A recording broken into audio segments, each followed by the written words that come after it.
Another day, another job. He learned to just give in to the poisonous effects that run through his veins within the vicinity of his boss. Her command was his to act. If she said sit, he'd sit down. If she said to fuck another patron, he'd fuck them. If she said to kill, well, he stood in the shadows of another patron, tied to a chair.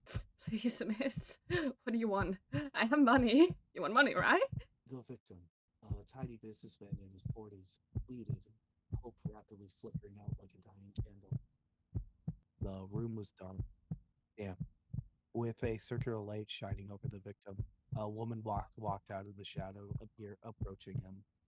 Yet all you could deter was her purple, beautiful eyes shining past the darkness that engulfed her stature. The man's eyes darkened in fear, and tears coiled past his red, puffy cheeks.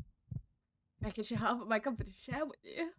He continued, tears swelling up in his eyes as he tore at the shackles, helpless. But I didn't feel anything. She snapped her finger, and a wolf arose from the darkness it had once been engulfed by. Purple eyes staring him down hungrily as its claws scraped against the metal floor. The man's eyes flickered to the beast and widened, terrified, the look of horror. 60%? 70? He tried to bargain for his life, but it was already worth nothing to her. If there was anything that spoke, it would be money. And the order was beautifully paid prior, so she had no intention of letting him live. Please, I beg of you. I have a family. I have a wife and kids. Look at my pocket. He struggled to speak as his gaze flickered between the woman and the beast, praying for forgiveness he never had a chance to get. They're beautiful. All of them. Linda, she's great. She takes care of my 2 and 3-year-old. And just started to learn how to say cat. He rambled on as the wolf gazed at him, teeth bared at the sight of the prey. I can't miss the first word. I beg of you, miss. Do you have any children? His words fell to deaf ears, and he knew as the wolf grew closer, the reaper was knocking at his door. Miss, do you have an. His words turned into blood-curdling screams as the wolf dug its teeth into his neck.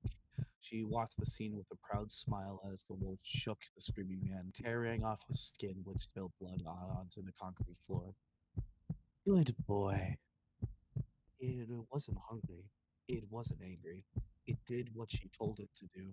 It tear his throat into two splitting pieces while a crackling sound, revealing the spine and flesh.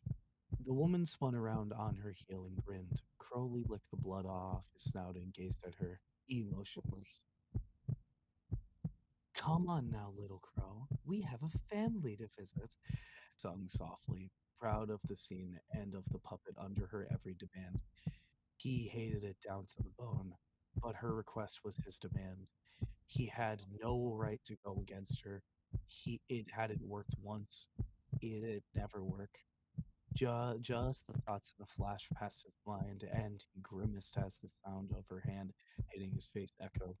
As long as he never had to see her face again after this, he was fine. He strolled down the sidewalk, or rather, stumbled as he drowned the half-empty bottle. The sun, or what it had been created to be, shone down on the empty streets. It was always empty at this hour of the day, the hour of quiet. He sighed out loud, gently gazing up at the broken bulb flickering in the early hours of the day. Lucifer's power was like an empty ghost that walked the streets. Everyone here in Etzer knew her, or knew of her. He was just relieved that no one recognized his ulterior job. Lucifer made sure of that. He wasn't sure why. His phone vibrated. Down to drink tonight? Scarlett's message popped up on the screen and he grinned. You read my mind.